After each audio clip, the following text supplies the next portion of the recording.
बड़ा ओहदा, सबसे बड़ा आवाज, देश में सबसे ऊंचा पद, सबसे बड़ा सम्मान, प्रथम नागरिक कहलाने वाला कौन है ये खास? क्यों राष्ट्रपति की सबसे अलग है बात?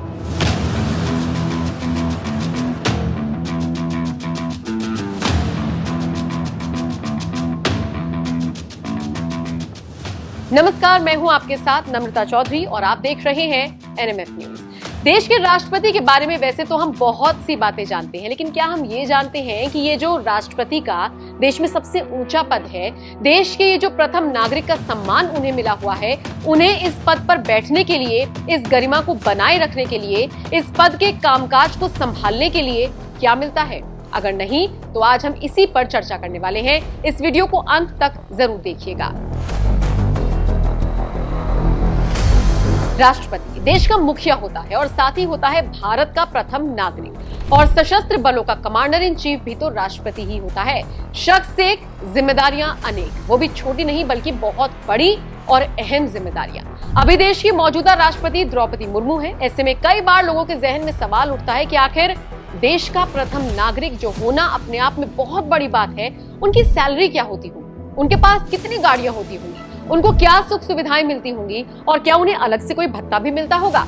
अगर आप भी इन सब सवालों के जवाब तलाश रहे हैं तो हम आपको देंगे राष्ट्रपति से जुड़े लगभग हर सवाल का जवाब। तो चलिए शुरू करते हैं। राष्ट्रपति की क्या होती है सैलरी? थोड़ा पीछे चलें तो साल 2017 तक राष्ट्रपति का वेतन 1.5 लाख रुपए प्रति माह होता था। 2017 में इसे बढ़ाकर 5 लाख रुपए प्रति माह कर दिया गया। क्योंकि ये देश के बड़े ब्यूरोक्रेट्स और कैबिनेट मंत्रियों से भी कम था, इसीलिए इसे बढ़ाने का फैसला लिया गया और 5 लाख रुपए प्रति माह इस पद की सैलरी निर्धारित कर दी गई। राष्ट्रपति के जीवन साथी को भी 30,000 रुपए प्रति माह सेक्रेटरी सहायता के रूप में दिए जाने का प्रावधान है। फिर सैलरी के अलावा राष्ट्रपति को कई तरह के भत्ते भी देने का प्रावधान है।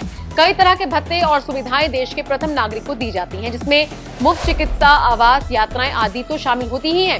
साथ ही साथ राष्ट्रपति के निवास, स्टाफ, मेहमानों और भोजन आदि पर सालाना लगभग 2 करोड़ 25 लाख रुपए भी खर्च किए जाते हैं। तो चलिए विस्तार से राष्ट्रपति को मिलने वाली अन्य सुविधाओं के बारे में जानते हैं। राष्ट्रपति को क्या अन्य सुविधाएं मिलती हैं?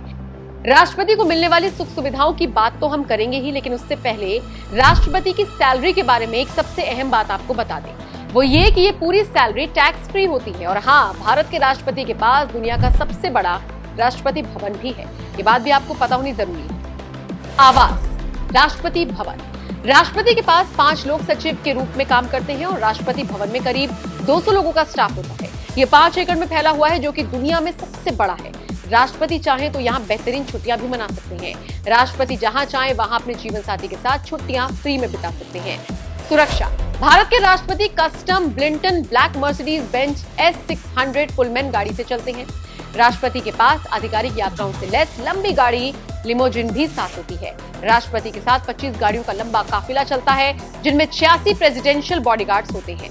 आजीवन सुविधाएं, राष्ट्रपति को फ्री इलाज, आवास और उपचार की सुविधाएं आजीवन मिलती हैं, यानी कि रिटायरमेंट के बाद भी। और अब जब रिटायरमेंट की बात चल ही रही है तो राष्ट्रपति को पद से रिटायर होने के बाद भी बहुत सी सुख सुविधाएं मिलती हैं। राष्ट्रपति पद से रिटायर होने के बाद क्या सुविधाएं मिलती हैं? रिटायर होने के बाद राष्ट्रपति को 1.5 लाख रुपए पेंशन के तौर पर प्रतिमाह मिलता है। स्टाफ पर खर्च करने के लिए रिटायर होने के बाद 60,000 रुपए प्रतिमाह अलग से दिया जाता है। जीवन भर के लिए एक मुफ्त बंगला, जो कि टाइप 8 होता है, वो भी मिलता है। 2 मुफ्त लैंडलाइन और 1 मोबाइल फोन भी रिटायरमेंट के बाद दिया जाता है। ट्रेन या हवाई मार्ग से एक साथी के साथ मुफ्त यात्रा और जीवन भर के लिए मुफ्त वाहन सुविधा भी दी जाती है। दिल्ली पुलिस की सिक्योरिटी भी तैनात रहती है और 2 सेक्रेटरीज भी रिटायर होने के बाद दिए जाते हैं। अब जब तनख्वाह की बात हो गई, सुख सुविधाओं की बात हो गई, तो फिर बात राष्ट्रपति की शक्तियों की भी कर लेते हैं। क्या होती है एक राष्ट्रपति की शक्तियां? राष्ट्रपति की सबसे बड़ी शक्ति यही होती है कि वो देश में कुछ भी कर सकते हैं। अनुच्छेद 72 के तहत राष्ट्रपति किसी भी अपराध के लिए दोषी ठहराए गए व्यक्ति को माफ, निलंबित या कम कर सकते हैं। फांसी की सजा का भी फैसला राष्ट्रपति के हाथ में ही होता है। भारत के चीफ जस्टिस, राज्य के हाई कोर्ट के जजेस, राज्यपाल, चुनाव आयुक्तों और राजदूतों की नियुक्ति भी राष्ट्रपति करते हैं। अनुच्छेद 352 के तहत राष्ट्रपति युद्ध या बाहरी आक्रमण या सशस्त्र विद्रोह की स्थिति में देश में इमरजेंसी की घोषणा कर सकते हैं। अगर किसी राज्य में संवैधानिक तंत्र फेल हो गया है तो राष्ट्रपति अनुच्छेद 356 का इस्तेमाल कर वहां पर राष्ट्रपति शासन लगा सकते हैं। अनुच्छेद 360 के तहत भारत या किसी राज्य या किसी क्षेत्र में वित्तीय संकट की स्थिति में राष्ट्रपति वहां वित्तीय आपात की घोषणा कर सकते हैं। अनुच्छेद 75 के तहत प्रधानमंत्री की नियुक्ति राष्ट्रपति ही करते हैं। सभी अंतर्राष्ट्रीय समझौते और संधियां राष्ट्रपति के नाम पर ही होती हैं। राष्ट्रपति के हस्ताक्षर के बाद ही कोई बिल बनता है। राष्ट्रपति चाहे तो उस बिल को कुछ समय के लिए रोक सकते हैं या पुनर्विचार के लिए भेज सकते हैं। अगर संसद से दूसरी बार भी पास हो जाता है तो राष्ट्रपति को हस्ताक्षर करना पड़ता है। राष्ट्रपति अपने अधिकारों का इस्तेमाल मंत्रिपरिषद की सलाह पर करते हैं। राष्ट्रपति मंत्रिपरिषद की सलाह पर पुनर्विचार करने के लिए कह सकते हैं, लेकिन वही सलाह अगर फिर से मिलती है तो राष्ट्रपति उसे मानने के लिए बाध्य होते हैं। तो ये है राष्ट्रपति की शक्तियां, सुख सुविधाएं और सैलरी के बारे में आपने विस्तार से जान लिया। वैसे भारत के राष्ट्रपति से जुड़ी ये जानकारी आपको कैसी लगी, कमेंट कर हमें जरूर बताएं और साथ ही हमारे चैनल को सब्सक्राइब करना मत भूलिएगा। लेटेस्ट अपडेट्स के लिए बेल आइकन दबाना भी मत भूलिएगा।